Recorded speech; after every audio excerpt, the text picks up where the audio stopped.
김포 주상복합 공사장 용접 작업 중 불이 나 6명이 숨지거나 의식불명입니다. 유엔 안보리가 더 강력한 대북 결의안을 만듭니다.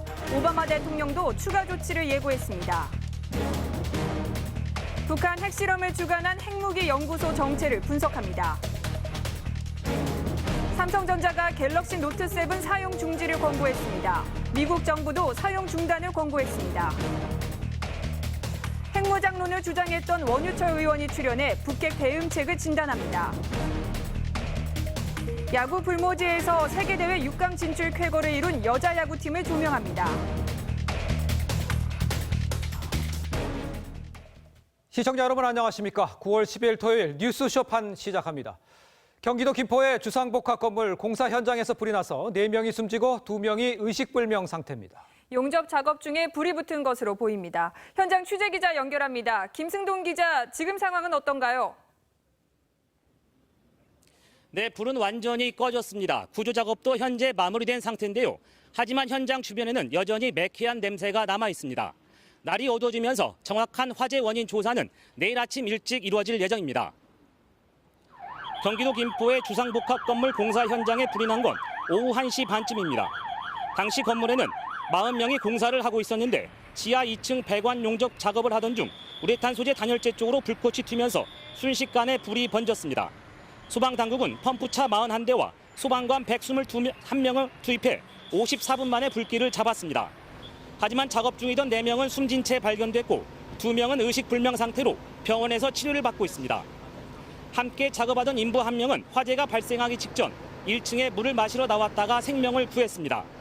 건물 다른 곳에서 작업을 하던 30명은 불이 나자마자 모두 무사히 대피했습니다. 경찰은 시공사와 공사 책임자 등을 상대로 화재 원인과 함께 관리 부실은 없었는지를 조사하고 있습니다. 지금까지 경기도 김포 화재 현장에서 TV조선 김승돈입니다. 네, 이번 화재는 1시간 만에 진화가 됐지만 4명이 사망하고 2명이 중태에 빠지는 등 인명피해가 아주 컸습니다. 유독가스를 내뿜는 우레탄 폼이 화재 현장에 있었기 때문입니다. 차순우 기자입니다. 불이 난 건물은 지하 2층 지상 9층의 주상복합 건물로 내년 1월 완공 예정이었습니다. 4층까지 골재가 세워진 건축공사 현장에서 불길은 지하 2층 용접 작업 중에 발생했습니다. 불꽃이 튀면서 우측 천장 우레탄 폼에 옮겨 붙었고 불은 순식간에 유독가스를 뿜어내며 번졌습니다. 인부 6명이 미처 대피할 틈도 없었습니다. 우레탄 폼은 화재가 발생했을 때 농연이 굉장히 많이 나옵니다. 그래서 그 농연에 의해서 질식한 걸로 저희가 그렇게 지금 추정을 하고 있습니다. 우레탄 폼은 이런 위험성 때문에 고양터미널 화재 등에서도 대형 참사의 원인이 됐습니다. 하지만 단열 효과와 작업 편의성 때문에 아직 건설 현장에서 많이 쓰입니다. 불티비산 방지 조치를 했는지 여부, 관리감독자를 배치해서 안전하게 작업했는지 여부를 향후 철저히 조사해서 처리할 예정입니다. 경찰은 우레탄 폼을 쓰면서 화재 방지 조치를 충분히 했는지 조사하고 있습니다. TV조선 차순우입니다. 자, 지금부터는 북한의 핵실험 관련 소식 집중하겠습니다. 거의 핵미사일을 손에 쥔 김정은이 이제 어떻게 나올지, 우리는 또 규탄 성명 내고 또 가만두지 않겠다 경고만 하고 있어야 하는 건지, 실제로 맞설 대응책은 뭔지 자세히 짚어봅니다. 네, 어제 5차 핵실험으로 세계를 발칵 뒤집은 북한이 오늘은 매체를 총동원해 핵실험 성공을 대대적으로 자축했습니다. 정수양 기자의 보도입니다. 북한 정권 수립일 기념행사에 참석한 김영남 북한 최고인민회의 상임위원장이 북한이 핵 보유국임을 아예 공식화합니다. 김영남은 핵 보유국의 지위에 맞게 대외관계를 확대 발전시키겠다고 말했습니다. 연이은 핵실험으로 파키스탄처럼 국제사회에서 핵 보유국 지위를 얻겠다는 의도를 강하게 드러낸 겁니다. 앞으로 대외관계에 있어서 핵카드를 더욱 노골적으로 활용해보겠다, 이런 계산을 드러낸 것으로. 북한 주민들까지 선전전에 총동원합니다. 당당한 핵보유국으로서 우리 공화국의 전략적 지위를 힘있게 가시한 역사적 사변이라고. 이 소식을 들으니 우리 자국의 존엄과 위용에 대하여 궁진없이 생각하게 됩니다. 북한 노동신문은 일면에 김일성, 김정일 동상에 헌화하는 주민들의 사진과 함께 핵무기 병기화가 높은 수준에 올라섰다며 핵무력의 질량적 강화 조치를 계속할 것이란 핵무기연구소의 성명을 실었습니다. 이에 외교부는 오늘 긴급 북핵 대책회의를 열고 김정은이 스스로 변할 생각이 없는 게 분명해졌다고 밝혔습니다. 북한의 핵 능력이 상당한 수준으로 고도화, 가속화되고 있는 것으로 평가됩니다. 그러면서 시한폭탄 김정은을 막기 위해 더욱 강력한 제재와 압박을 가해야 한다고 강조했습니다. TV조선 정수양입니다. 북한 김정은이 핵에 집착하는 건 이러지 않고서는 자신의 왕조가 유지될 수 없다고 보기 때문입니다. 권력에 대한 집착은 스위스 유학 시절 따돌림을 당했던 것도 영향을 줬다는 분석이 나옵니다. 윤동빈 기자입니다. 박근혜 대통령은 5차 핵실험을 감행한 김정은을 직함없이 직접 언급하며 강하게 비판했습니다. 김정은의 정신 상태는 통제 불능이라고 봐야 할 것입니다. 국제사회 제재를 비웃듯 핵실험을 계속하는 김정은의 광기와 충동적인 성격을 지적한 겁니다. 스위스에서 유학한 김정은의 중고등학교 동창들은 김정은을 친구들과 어울리지 못하는 소극적인 아이로 기억하고 있습니다. 누구와도 이야기를 많이 하지 않았다. 밤에 외출한 적도 없고 디스코나 파티에 나간 적도 한 번도 없었다. 평소 부끄러움을 많이 탔지만 농구에서만큼은 지기 싫어했고 공격적으로 변했다. 영국 일간지 더 선은 같은 반 학생들이 낙제생인 김정은을 놀리기 위해 두나다는 딤자를 붙여 딤정은으로 불렀다고 보도했습니다. 왕따를 당해서 굉장히 불안했었는데요. 지금은 몇 년 동안 지도자 역할을 하게 되면서 그런 컴플렉스를 갖다 완전히 벗어내졌다고 느끼게 되면서 오히려 공격적인 무기에 대해서 더욱더 집착하게 될 가능성이 큽니다. 김정은은 집권 이후에도 해외에 한 번도 나가지 못한 국제적 왕따 신세입니다.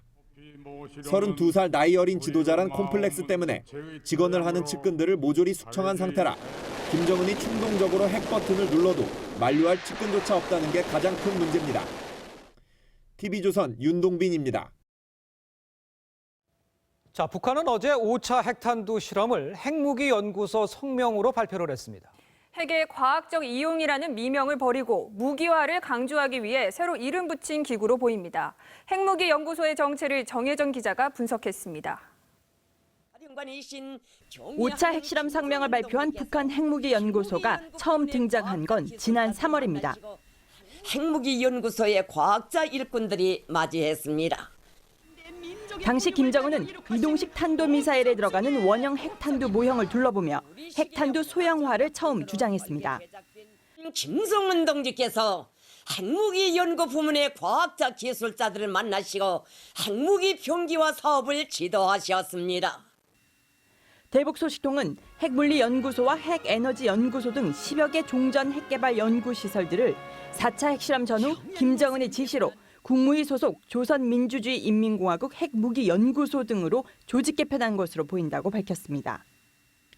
핵실험을 총괄 기획하는 노동당 중앙위 군수공업부의 지휘를 받으며 핵의 무기화에 전력 투구하기 위한 기관입니다.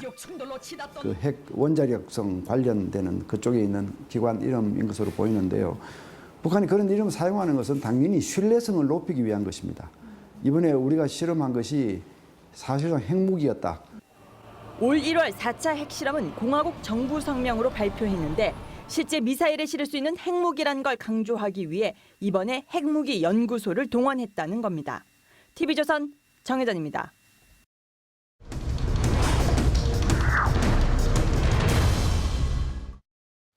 자, 반포커스 북한 도발에 대한 국제사회의 대응책, 또 우리는 또 어떻게 대응책이 있는지 좀 살펴보겠습니다. 먼저 유엔 안보리 북한 제재 방안 논의에 들어갔고 오바마 대통령과 미 대선 주자들도 한 목소리로 북한 비난에 나섰습니다. 김혜민 기자입니다. 유엔 안전보장이사회가 비공개 긴급회의를 열고 어느 때보다 북한을 강도 높게 비난했습니다. The members of the Security Council will begin to work immediately on appropriate measures under Article 41 in a Security Council resolution. 유엔 헌장 41조는 모든 유엔 회원국들의 의무 준수 사항을 규정한 조문입니다. 북한 제재 결의를 추진하는 안보리의 강력한 의지가 엿보입니다.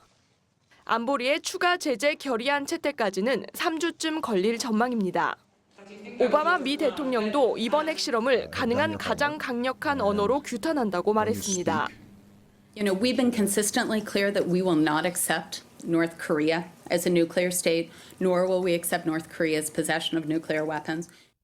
미 대선에서도 북한 핵실험이 주요 쟁점으로 떠올랐습니다. 트럼프와 힐러리는 북한을 한 목소리로 비난하면서도 상대를 공격하는 신경전을 펼쳤습니다. 트럼프는 힐러리가 국무장관을 맡았던 이후 북한이 4번째 핵실험을 했다면서 실패한 국무장관이라고 단정지었습니다. 힐러리는 핵무기를 늘릴 대통령이 아니라 줄일 대통령이 필요하다며 핵무장을 용인해야 한다는 과거 트럼프의 발언을 비꼬았습니다. TV조선 김혜민입니다. 우리 군은 북한이 핵무기를 도발을 하면 적 지휘부를 직접 타격하겠다고 전명을 했습니다. 특수부대와 정밀 유도 미사일을 동원을 해서 북한 김정은을 제거하겠다는 겁니다. 안영영 기자입니다. 칠흑 같은 어둠 속에서 치열한 총격전이 벌어집니다. 빗발치는 포탄을 뚫고 미군이 한 집을 급습합니다. 2011년 9.11 테러의 배우인 오사마 빈 라덴을 제거하는 참수작전의 한 장면입니다. 이 작전을 수행한 부대는 미 해군의 특수부대인 레이비실. 그 가운데서도 가장 정예화된 팀 6였습니다. 정치적으로 민감한 작전이나 국가적인 최우선 목표의 작전을 수행하는 부대로 알려져 있습니다. 우리 군도 북한의 핵 도발에 대비해 참수작전을 주로 전담하는 특수부대 편성을 검토하고 있습니다. 특전사 중에 특전사로 불리는 707 특임대와 같은 부대를 5개 더 만들거나 1개의 여단을 정예화하는 방안입니다. 지휘부를 직접 겨냥하여 응징 보복하는 정예화된 전담 특수작전 부대 등을 운용할 것입니다. 인간병기와 함께 적 지휘부 제거에 투입될 무기는 정확도가 높은 순항미사일. 올해 말 도입될 공대지 미사일 타우러스는 사거리가 500km로 대전에서 쏘면 평양을 타격할 수 있습니다. 오차 범위는 1m 이내입니다. 특히 6m 두께의 강화 콘크리트도 관통할 수 있어 김정은의 지하 벙커 타격에 효과적입니다. 우리 손으로 만든 순항미사일 현무3는 사거리가 500에서 1500km로 북한 주석궁 창문도 맞출 수 있습니다. 우리 군은 축구장 4개 면적을 초토화할 수 있는 사거리 500km의 탄도미사일 현무2와 7m의 콘크리트도 뚫는 GBU-28 벙커버스터도 보유하고 있습니다. TV조선 안형량입니다. 자, 이런 가운데 군 당국은 대북 확성기 방송에 이어서 대북 전광판 방송 재개를 지금 적극 검토하고 있습니다. 북한 내부를 동요시키겠다는 의도인데 걸그룹 공연까지 방송에 포함될 것으로 보입니다. 임유진 기자입니다.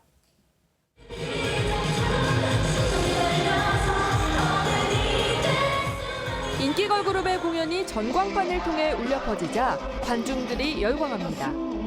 군 당국이 대북 전광판 카드를 만지작거리고 있습니다.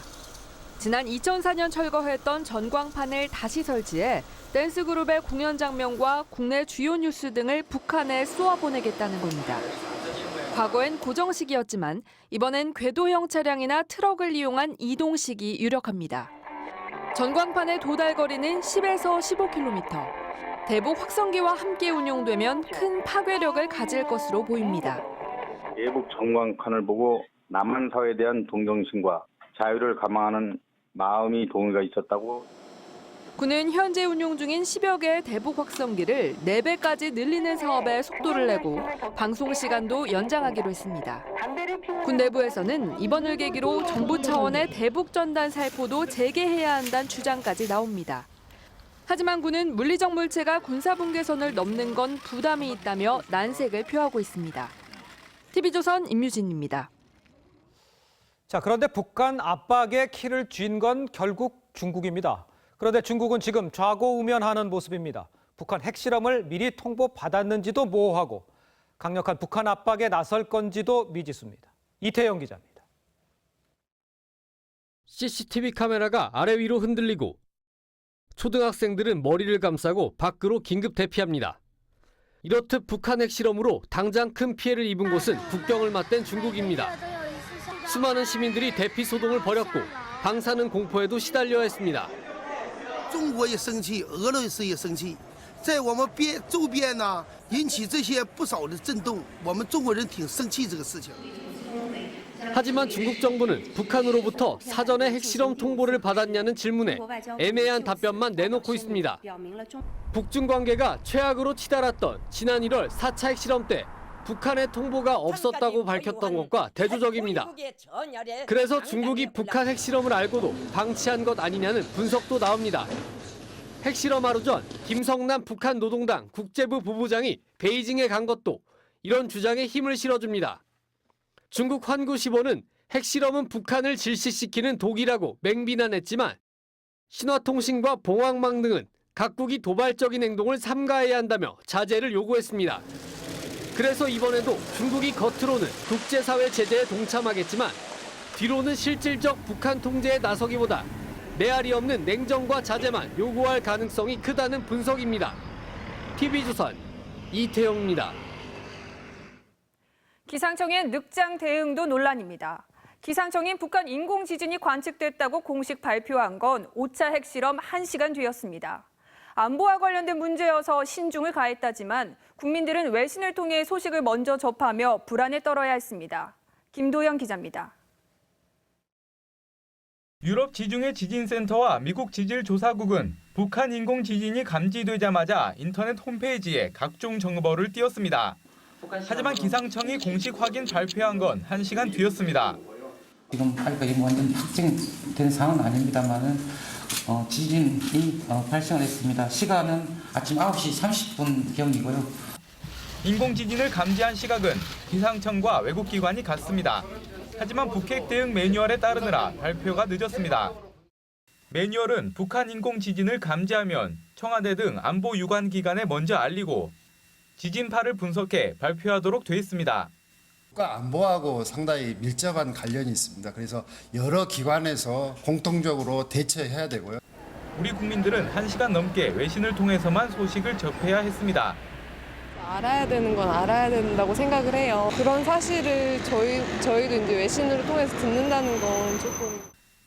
정부가 매뉴얼대로 정확성을 따지는 동안 국민들은 더 불안했습니다. TV조선 김도영입니다. 북한의 5차 핵실험 이후 고고도 미사일 방어 체계 사드 배치 논의가 탄력을 받고 있습니다.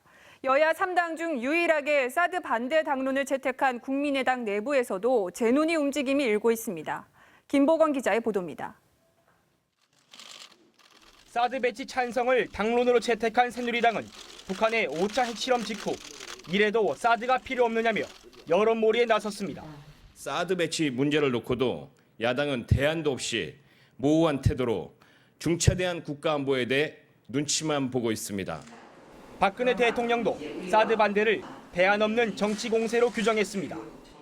야당은 핵실험과 사드를 별개로 봐야 한다는 입장이지만 힘을 하나로 모아도 부족할 시기에 여야를 나누 듯한 대통령의 발언은 적절하지 않습니다. 분위기 변화도 감지됩니다. 특히 주요 정당 가운데 유일하게 반대 당론을 채택한 국민의당에서는 일부 의원들이 박지원 비상대책위원장에게 당론을 재검토해야 하는 것 아니냐고 제안한 것으로 알려졌습니다. 촛불 집회를 이어가고 있는 성주 사드 배치 철회투쟁위원회는 북한 규탄 성명서를 발표했습니다. 제3후보지로 경북 김천과 가까운 성주 골프장이 거론되는 가운데 김천 투쟁위는 한반도 배치 반대와 성주 골프장 배치 반대로 노선 차이를 겪고 있습니다. TV조선 김보건입니다. 자, 통제 불능으로 가는 북한에 앞으로 국제사회가 어떻게 대응할지 정치부 김정우 기자와 한번 분석을 해보도록 하겠습니다. 안녕하십니까? 자, 유엔 언론 성명이 나왔고 이제 제재도 이루어지고 다음 순서는 어떤 것들이 있을 수 있습니까? 일단 뭐 원유를 차단하는 금수 조치라든가 금융 압박 조치가 있을 수 있고요. 그리고 나서 이제 그것도 안 되면 군사 조치까지도 지금 이제 갈 것으로 보입니다. 군사 조치요? 군사 조치가 이게 가능합니까? 예, 이게 좀 완전히 불가능한 것은 아닙니다. 이게 유엔 차원에서요. 왜냐하면 이제 그 어제 나온 그 유엔 안보리 언론 성명에서 유엔 헌장 41조라는 게 나왔거든요. 이게 상당히 중요합니다. 왜냐하면 그 내용을 보시면 이제 병력 사용을 수반하지 않는 조치라고 나오고요. 예. 그리고 경제, 철도, 항해, 항공, 우편, 전신, 무선 통신의 중단과 외교 단절까지 포함한다. 어허. 한마디로 비군사적인 조치를 다 포함한 겁니다. 예. 그런데 문제는 42조가 또 있습니다. 42조 뭐예요? 예, 42조는 이제 41조가 불충분할 때 아. 42조를 적용한다고 나옵니다. 예. 그 내용이 보면 이제 육해 공군에 의한 조치인데 바로 이제 이게 군사적인 대응을 포함한다는 거죠. 육해 공군에 의한 조치. 그렇지만 실제로 이렇게 군사 행동에 나가기는 실제적으로 어렵죠. 예, 근데 이제 물론 이제 이게 굉장히 절차가 복잡하기 때문에 예. 이거에서는 뭐 현실성이 없다 또는 뭐 거의 뭐 사문화됐다는 얘기가 있습니다. 예. 하지만 새로운 대북 제재가 이제 이루어지더라도 만약에 다음번에 북한이 6차 핵실험을 또 하게 된다면 야. 어떻게 될 것이냐라고 했을 때는 지금 미리부터 너네가 한 번 더 잘못을 했을 경우에는 군사적인 조치까지도 가능하다 이런 식으로 경고를 하고. 예, 완전히 이제 비군사적 조치에서 마지막 경고를 이제 날린다는 그런 의미가 있습니다. 아, 그렇군요. 자격 박탈, 회원국에서 자격 박탈한다는 이야기인데 그것도 가능한 얘기입니까? 예, 지금 마침 이제 일주일 뒤에 유엔 총회가 열리는데요. 예. 거기서 이제 어떤 이제 많은 분들이 거기서 유엔 자격 박탈에 대한 회원국 자격 박탈에 대한 얘기가 나올 수 있다라고 하는데요. 예. 왜냐하면 이게 이미 해온 얘기입니다. 우리가 그 오준 유엔 대사가 네. 올 초부터 계속 얘기를 했었거든요. 이렇게 뭐 예. 북한의 회원국 자격에 대해서 문제를 삼을 수밖에 없다. 예, 했기 때문에 물론 중국과 러시아가 반대를 하기 때문에 힘들겠지만 그래도 일단 계속 그 얘기를 함으로써 논의 테이블에 올리는 것 자체도 굉장히 의미가 있다고 그렇게 나옵니다. 그렇군요. 오바마 대통령도 중대 조치를 언급을 했어요. 오바마 대통령이 할 수 있는 중대 조치 어느 것들이 예상이 됩니까? 일단 뭐 구체적인 내용은 현재로서는 이제 불확실하지만 예. 분명한 것은 이제 타깃은 분명하다는 겁니다. 바로 이제 김정은입니다. 예. 그래서 방식은 세 가지가 있는데 현재로서 나온 거는 인권이라든가 예. 정보 유입이라든가 예. 이제 금융 압박 이 세 가지인데요. 일단 이 모든 것들이 김정은 체제를 직접 압박하겠다는 그런 의미로 해석이 되고 있습니다. 그러니까 북한 당국보다는 김정은 개인에 대해서 직접 타겟을 잡았다 이렇게 봐야 되는 거군요. 예, 그렇습니다. 이제 군사적이든 비군사 조치든 간에 예. 이제 북한의 핵을 포기하기 위해서는 예. 결국 김정은 본인한테 압박이 가야 되기 때문에 예. 지금까지 우리가 쭉 해왔던 얘기가 예측 불가능이라는 이제 표현으로 김정은 설명하는데요. 예. 어제부터 잘 아시다시피 이제 그 광적인 무모함 또는 이제 뭐 완전히 정신 통제 불능까지 나지 않습니까? 예. 그래서 이러한 맥락이 같은 맥락으로 지금 보여지고 있습니다. 그러니까 김정은에게 칼을 직접 대야 이걸 막을 수 있다는 얘기를 하고 있는데 이 그 의미의 연장선상이라고 봐야겠네요. 네, 그렇죠. 이 지금 폭주하고 있는 김정은을 막기 위해서는 결국 김정은을 향해서 칼을 겨눠야 된다는 거죠. 그래서 예. 있는데 오늘 마침 이제 김정은은 현재 가만히 두면 스스로 변할 생각이 없다. 이게 바로 정부의 판단입니다. 예. 그래서 더 이상 저희가 비상식적인 사람이기 때문에 상식적인 대응으로는 할 수가 없으니까 없다. 앞으로 이제 유엔도 마찬가지고요. 네. 한미일도 마찬가지고 이 기조가 지금 바뀌고 있습니다. 아. 그래서 이제 김정은의 생존을 직접 압박하는 대북 전략으로 지금 모든 이제 압박이 점차 바뀌는 분위기입니다. 알겠습니다. 지금까지 정치부 김정우 기자와 함께했습니다. 고맙습니다.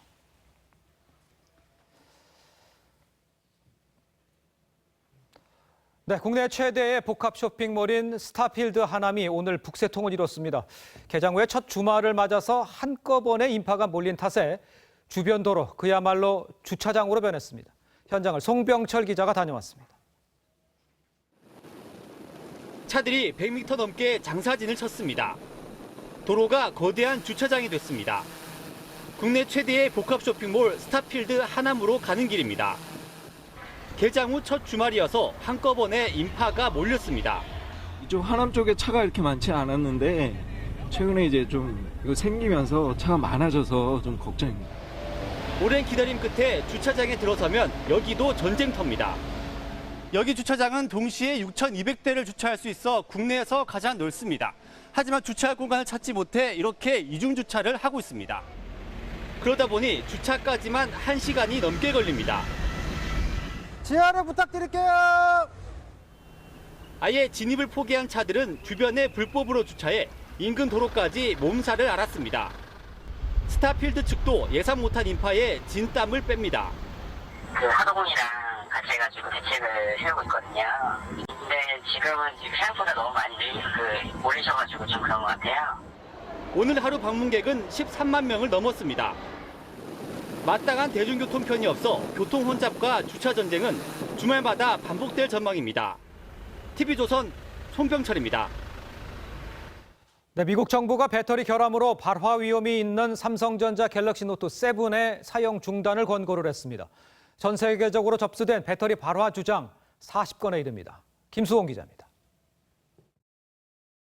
미국 소비자 제품 안전위원회의 성명서입니다. 갤럭시 노트 7 보유자들은 전원을 끄고 충전이나 사용을 하지 말라고 권고합니다. 또 공식 리콜을 위해 삼성전자와 협의 중이라고도 밝혔습니다. 삼성전자는 지난주 전 세계적으로 갤럭시 노트 7 250만 대 전량 리콜을 발표했고 미국 소비자들에겐 교환 시 $25 상품권도 주기로 했습니다. 하지만 이후에도 갤럭시 노트 7 폭발로 집이나 차가 불에 탔다는 주장이 제기되며 사태가 악화되고 있습니다. 앞서 미국 연방항공청은 기내에서 갤럭시 노트 7의 전원을 끄고 충전을 하지 말도록 권고했고 일본, 호주, 캐나다 등에서도 비슷한 조치가 이어지고 있습니다. 걱정은 많이 되기는 하는데 리콜을 하신다고 하니까 그거에 대해서는 점검을 한 번쯤은 저도 괜찮은지 받아봐야 될 필요성은 있는 것 같아요. 삼성전자는 오늘 홈페이지를 통해 국내 소비자들에게도 갤럭시 노트 7의 사용 중지를 권고했습니다. 사업상 부담이 되지만 소비자의 안전이 무엇보다 중요하다고 판단해서 이번 결정을 내렸습니다. 한편 미국 정부 기관이 자국 기업 애플과 경쟁하는 삼성전자를 견제하기 위해 배터리 폭발 위험성을 너무 부풀리는 것 아니냐는 지적도 나옵니다. TV조선 김수홍입니다. 명동 항복판에서 트럭이 돌진해 1명이 사망하고 일본인 관광객 등 5명이 다쳤습니다. 울산에선 맥주 2만 병이 도로로 떨어졌습니다. 황민진 기자의 보도입니다. 지나가는 시민을 향해 트럭 한 대가 돌진합니다. 명동 한복판이 순식간에 아수라장이 되고 놀란 시민들이 몰려듭니다. 곧이어 도착한 소방대원들이 다친 사람을 구조합니다. 맨 처음에는 슬슬 출발했어요. 그러다가 빵 소리가 나고 난 급발진인 줄 알았는데. 어제 오전 10시쯤 54살 전모 씨가 몰던 트럭이 시민들을 잇따라 덮쳤습니다. 트럭은 15m가량을 돌진한 뒤 인근 가게를 들이받고서야 멈춰섰습니다. 전 씨는 운전석에 앉은 채 밖에 있는 입간판을 잘 보이게 움직이려다 실수로 가속 페달을 밟았습니다. 이 사고로 트럭에 깔린 63살 안모 씨가 병원으로 옮겨졌지만 숨졌습니다. 일본인 관광객 등 5명도 다쳤습니다. 경찰은 전 씨를 불구속 입건하고 정확한 사고 원인과 과실 여부를 조사하고 있습니다. 오늘 아침 울산에서는 달리던 25톤 트럭에서 맥주 2만여 병이 도로에 떨어졌습니다. 경찰은 트럭이 좌회전할 때 맥주가 한쪽으로 쏠리면서 적재한 문이 열린 것으로 보고 과실 여부를 조사하고 있습니다. TV조선 황민지입니다. 오늘 새벽 부산에서 멧돼지 한 마리가 나타나 난데없는 소동이 일어났습니다. 광주에선 17살 고등학생이 무면허 차를 운전하다 접촉사고를 내고는 달아났다가 붙잡혔습니다. 주말 사건 사고 하동원 기자입니다. 주차장 안을 서성거리는 멧돼지 한 마리. 경찰이 포위망을 좁히자 잽싸게 도망갑니다. 와, 빠르다. 오늘 새벽 0시 16분쯤 부산 괴정동의 한 대학교 인근에 멧돼지가 나타났습니다. 경찰이 권총 2발을 쏘자 멧돼지는 좁은 길을 따라 달아났습니다. 어려운데 그러시고 비춰주고 2발 쏘았는데 안 맞고. 멧돼지가 출몰한 지역은 주택가가 밀집해 있었지만 다행히 인명피해는 없었습니다. 하얀색 SUV 차량이 중앙선을 넘어 앞으로 끼어들더니 인도까지 넘어섭니다. 그 뒤를 한 남성이 쫓아갑니다. 어제 저녁 6시 30분쯤 광주 북구 연제동의 한 도로에서 17살 김모군이 몰던 SUV 차량이 차량 접촉 사고를 내고 달아나는 장면입니다. 김군은 4시간 여후인 밤 10시 50분에도 광산구 월곡시장에서 승용차를 들이받는 사고를 냈습니다. 승용차에 타고 있던 4명이 부상을 당했지만 김군은 그대로 도주했습니다. 무면허인 김군은 부모의 인적 사항으로 카쉐어링 앱을 이용해 렌트카 업체에서 차를 빌렸습니다. 이 핸드폰에 자동 버튼이 깔려있기 때문에 거의 스마트 기능이 돼요. 스마트 기능. 열쇠 없어도. 경찰은 달아난 김군을 붙잡아 구속영장을 신청했습니다. TV조선 하동훈입니다. 네, 프랑스가 다시 한번 테러의 충격에 휘말릴 뻔했습니다. 파리 유명 관광지인 노트르담 성당에 폭탄 테러를 하려던 여성들이 붙잡혔는데요. 이들은 IS 광신도들이었습니다. 신유만 기자입니다. 이슬람 전통 복장을 입은 여성이 경찰에 연행됩니다. 현지 시간 8일 이 여성을 비롯한 테러 용의자 여성 3명이 프랑스 경찰에 체포됐습니다. 이들은 이슬람 급진 무장 세력 IS의 조종을 받아 테러를 계획했던 것으로 드러났습니다. Le passage à l'acte par des jeunes femmes téléguidées par des individus se trouvant en Syrie dans les rangs de l'organisation terroriste Daesh démontre que cette organisation entend faire des femmes. 이 여성들은 지난 4일 파리 노트르담 대성당에 폭탄 테러를 하려 했다고 프랑스 검찰은 밝혔습니다. 성당 인근에서는 실제로 가스통 6개가 실린 승용차가 발견됐습니다. 용의자들은 2차례나 차량에 불을 질러 폭발을 시도했습니다. Ces jeunes femmes âgées de 39, 23 et 19 ans, radicalisées, fanatisées, préparaient vraisemblablement de nouvelles actions violentes et de surcroît imminentes. 특히 이들 중 한 명은 지난 7월 파리에서 가톨릭 신부를 살해한 IS 테러범과 약혼한 사이였습니다. 테러가 성공했다면 지난번 니스 테러에 이어 또다시 엄청난 민간인 사상자가 발생할 수 있었던 상황. 잇따르는 테러 위협에 파리 시민들은 불안에 떨고 있습니다. TV조선 신유만입니다.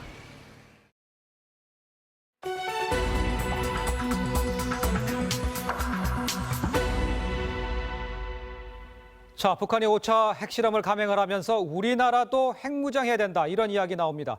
핵무장 필요성을 언급했던 국회 정보위, 또 외통위 소속이셨죠. 원내대표까지 지낸 새누리당 원유철 의원과 함께 자세히 이야기 나눠보도록 하겠습니다. 안녕하십니까. 네, 안녕하세요. 자, 지금 보면은 그 4차 핵실험 이후에 5차 핵실험 곧 할 것이다, 이렇게 주장을 계속 하셨지 않습니까? 네, 그렇습니다. 이번에 8개월 만에 그냥 갑작스럽게 했는데 그걸 예상을 좀 하셨었나요? 네, 그렇습니다. 북한이 4차 핵실험을 하고 나서 예. 그 5차 핵실험을 할 수 있다는 개연성을 가지고 우리 정보당국에서도 계속 면밀히 주시를 했었고요. 또 실제로 여러 가지 정황을 볼 때 곧 5차 핵실험을 할 수도 있다라는 판단을 가졌어요. 그래서 저는 국회에서 우리 새누리당 의원님들과 함께 그 핵 포럼을 일종의 북핵 해결을 위한 새누리당 의원 모임을 결성해서 북한의 추가적인 도발, 5차 핵실험에 대비해서 북한이 추가 도발을 할 경우에 우리도 즉시 핵무장의 수순에 들어가야 된다라는 핵 트리거 선언을 하자라고 했고요. 이런 여러 가지 정황 볼 때 북한이 5차 핵실험을 할 것이다라는 예측을 하고 있었죠. 그랬었군요. 네. 또 원 의원께서는 과거 국방위원장 또 원내대표 시절부터 이 핵무장이 필요하다고 말씀을 해오셨는데 어떤 배경에서 이런 주장을 하시게 됐나요? 한반도 비핵화 선언 이후에 우리 정부는 지금 박근혜 정부를 포함해서 끊임없이 북한에게 핵을 포기하고 남북이 공동으로 평화 번영의 길로 가자라고 호소했습니다만 북한의 3대 세습 정권, 김정은 정권은 특히 끊임없이 핵을 개발하고 미사일을 발사하고 했지 않습니까? 그래서 사실 핵에 대한 억제는 핵으로 하는 것이 가장 효과적입니다. 지금 우리는 북핵 위협에 대해서 킬체인이나 KAMD, 한국 미사일 방어 체계로 그 대응 수단을 갖추고 있고 그것이 부족해서 지금 사드까지 추가로 보완해서 배치하려고 하는 것 아니겠습니까? 근데 이런 것들이 모두 사실은 방어 수단입니다. 핵에 대한 억제는 핵으로 하는 것이야말로 제대로 된 억제력을 우리가 갖출 수 있다는 차원에서 핵무장을 주장했던 것이고요. 그것은 평화를 수호하긴 우리의 수단으로 해야 된다고 계속 끊임없이 말씀드리고 있습니다. 원인 의원님은 그렇게 얘기했었던 것도 알고 또 국민적 정서도 그런 얘기를 동조하는 것도 알고 있는데 이게 현실적으로 대한민국에서 가능하다고 보십니까? 지금 뭐 현실적으로 가능하다 불가능하다가 따질 그런 한가로운 상황이 아닙니다. 북한의 5차 핵실험 이번에 성공은 북한에서도 발표했는데요. 스스로 이제 소형화, 경량화 또 맞춤형식으로 해서 뭐 다종화를 했다는 거 아닙니까? 이 근년만 들어서도 4차 핵실험을 했고 또 5차 핵실험을 했고요. 끊임없이 미사일을 발사했지 않습니까? 이제 핵탄두를 그 미사일에 장착시킬 수 있는 그런 그 북핵의 위협이 우리에게 현실로 다가온 겁니다.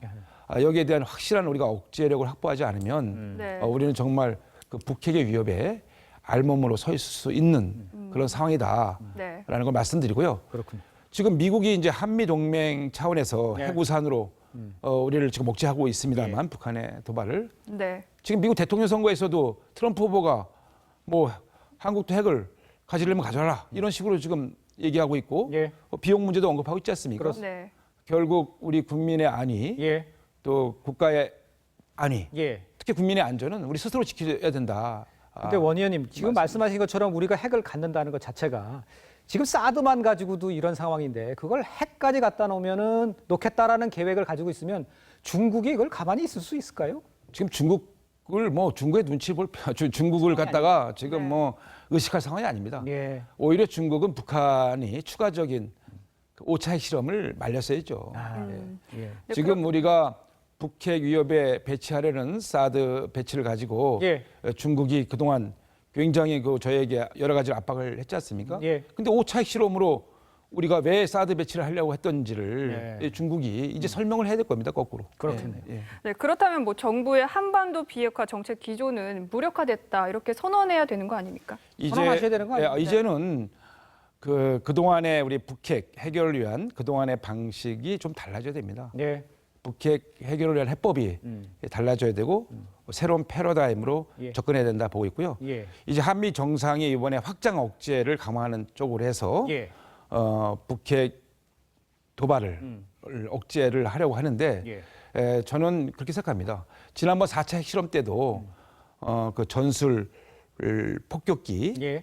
또 항공모함 이런 확장 억제 한미 연합 전력이 있습니다. 예. 또 특히 미국의 전력 자산이 있는데 예. 그 와서 이제 그 4차 핵실험 이후에 시위를 이제 해고 갔죠. 예. 근데 정말로 이제는 곤란합니다. 더 이상 그냥 보여주기식 예. 뭐 에어쇼 같은 건 곤란합니다. 아. 이제 확실하게 예. 우리 대한민국 국민들에게 확장 억제를 분명하게 대한민국의 그동안 그 91년도에 한반도 비핵화 선언 이후에 예. 철수했던 전술핵을 재반입해서 재배치하고 예. 우리가 확고하게 자주적인 핵무장 할 때까지 예. 그걸 배치해서 우리 대한민국의 국민들의 그 안보 불안감을 해소하고 실제로 북한의 김정은 정권에게 분명한 메시지 예. 도발할 경우에는 확고한 우리가 그 한미 동맹이 그 도발에 대한 그 분쇄를 하겠다라는 메시지를 보여줘야 된다. 저는 이렇게 생각하고 있습니다. 알겠습니다. 지금까지 새누리당 원유철 의원과 함께 이야기 나눴습니다. 감사합니다.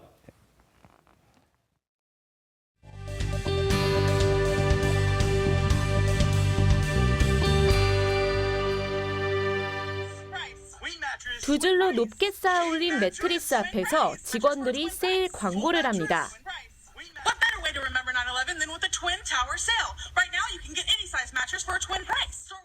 잠시 후 남성 둘이 뒤로 넘어지면서 쌓아놓은 매트리스를 무너뜨립니다. 미국 한 매트리스 회사가 9.11 테러 15주년을 기념한다며 만든 광고인데 희생자들을 조롱했다는 거센 비난이 네티즌들로부터 쏟아지고 있습니다. 알몸으로 울부짖으며 뛰어가는 9살 베트남 소녀. 베트남전의 실상을 가장 잘 표현한 사진으로 꼽힙니다. 그런데 최근 노르웨이의 한 작가가 페이스북에 이 사진을 올렸다 어린이 누드라며 삭제당했습니다. 그러자 노르웨이 최대 일간지에 노르웨이 총리까지 나서서 페이스북의 처사가 심하다고 비판했습니다. 결국 페이스북은 삭제된 게시물을 되살리겠다고 밝혔습니다. 무너져 내린 건물 아래서 먼지를 뒤집어 쓴 고양이가 모습을 드러냅니다. 이탈리아 아마트리체에서 지진 발생 15일 만에 생존한 고양이가 발견됐습니다. 관절이 다치긴 했지만 생명엔 지장이 없는 것으로 전해졌습니다. TV조선 이다솜입니다. 자, 가수와 연기자 또 사업가로 종횡무진 활약했던 이혜영 씨. 요즘 TV에서 왜 안 보이나 싶었는데 화가로 변신했다고 합니다. 네, 대규모 신작을 들고 두 번째 개인전을 열었는데요. 이혜영 씨를 백은영 기자가 만났습니다. 이번이 두 번째 전시회. 대중들의 뜨거운 반응에 이혜영 씨는 감격합니다. 그래 알았어. 엄마가 말씀하셨어. 너무 행복해요. 정말 너무 행복해서 눈물이 날 정도로 행복한 것 같아요. 네, 진짜로. 진짜 눈물 나려고 그러는 건 뭐야. 작품에 등장하는 사람들은 대부분 주변인들. 옛날 그림들은 그 상상하고 생활 주변이었던 것 같아요. 아빠가 너무 돌아가시기 직전이었고 도로시도 아팠고 슬픔은 그림에 묻어났습니다.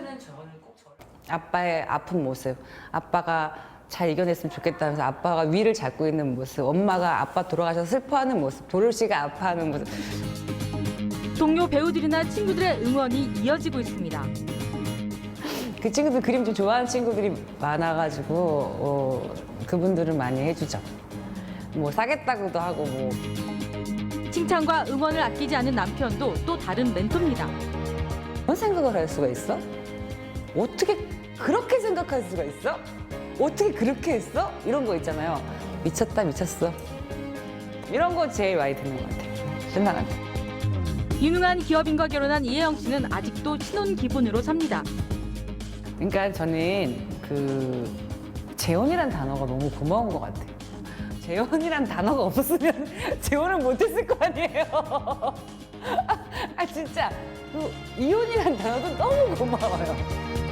집안 꾸미기, 요리 등 못하는 게 없는 팔방미인. 솔직히 다 센스잖아요. 인테리어도 구성이잖아요, 솔직히. 구성과 색감이잖아요. 그래서 그렇게 하나로 다 되면 다 연결이 되는 것 같아요. 한때 속옷 사업을 접으면서 지분 중 10억을 기부해 큰 화제를 모으기도 했습니다. 너무 아름다운 마음으로 기부한 것도 있지만 그냥 돈이 나에게 있었을 땐 항상 안 좋은 일이 생겼으니까 그냥 없으면 좋겠다? 이혜영 씨의 꿈은 계속 그림을 그리는 겁니다. 유명한 화가는 안 돼 있어도 그래도 훌륭한 화가는 돼 있고 싶어요. 요즘 현대 멸화가는 20명 말하면 20명 안에만 들어갔으면 소원이 없겠어요. 훌륭한 화가가 되어서 좋은 영향력을 전달하고 싶습니다. 그러려면 내가 훌륭한 화가가 돼 있어야 돼요. 좋은 일을 하고 싶어요. 그거예요. 아, 눈물이 나지. TV조선 백은영입니다. 야구라고 하면 흔히 남자들이 하는 스포츠로 알고 있는데요. 부산 기장에서 열리고 있는 여자 야구 월드컵이 내일 결승전을 남겨놓고 있습니다. 오늘은 한일전이 열렸는데요. 박상준 기자가 다녀왔습니다. 씩씩하게 강속구를 뿌리는 16세 여고생 김나경. 야구를 위해 연차도 받지 않고 먼 길을 달려온 초등학교 교사 강정희. 모두 하는 일도 다르고 사는 곳도 다르지만 야구를 품은 열정 하나만은 똑같습니다. 생업에 바빠 변변한 훈련 한 번 못했지만 육강에 오르는 작은 기적을 이뤄냈습니다. 그 대회 치르고 난 다음 날 출근했던 애들이 다 막 사인해달라고 그래서 와서 평생 같으면 잘 안 해주는데 이번에 좀 해줬어요. 결승 진출을 확정한 세계 최강 일본과의 마지막 경기. 한 수위인 일본 투수들에 막혀 힘 한 번 써보지 못하고 완패했지만 우리 선수들의 표정은 어둡지만은 않았습니다.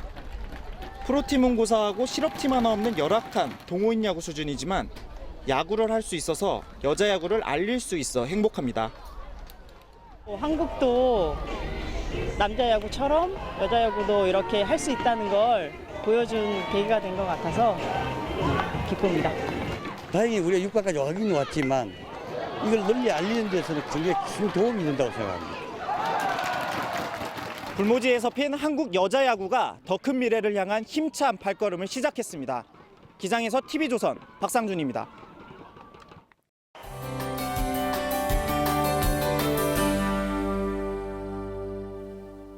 아침 저녁으로는 선선하지만 아직 낮 동안에는 여름의 흔적이 남아 있습니다. 내일도 한낮에는 오늘만큼 기온이 오르겠고 동해안 지역은 비가 이어지겠습니다. 추석 연휴 동안에는 대체로 무난한 날씨가 예상되는데요. 다만 남해안 지역을 중심으로는 비가 내릴 가능성이 있겠습니다. 내일 전국에 구름이 많은 가운데 경기와 영서 지역으로는 오후 한때 소나기가 오는 곳이 있겠고 동해안 지역으로는 비가 이어지겠습니다. 미세먼지 걱정은 없겠습니다. 기온은 오늘과 비슷해서 서쪽 지역은 한낮에 30도 안팎까지 오르겠습니다. 바다의 물결은 동해상에서 최고 3m까지 조금 높게 일겠습니다. 날씨 정보였습니다. 북한이 실전 핵무기를 손에 쥐기 직전까지 와 있는데 현재 우리에게 실질적 대응 수단이 없습니다. 그런데 급박한 안보 현실에도 북핵 지겹다. 진짜 쏘겠냐? 5차례 핵실험에 국민 불감증도 5배 늘어난 것 같습니다. 핵 버튼을 손에 쥔 북한 김정은 앞에 벌거벗은 우리의 운명을 분명히 인식하는 게 급선무입니다. 지금은 국가안보 비상 상황입니다. 뉴스쇼판 마칩니다. 시청해주신 여러분 고맙습니다.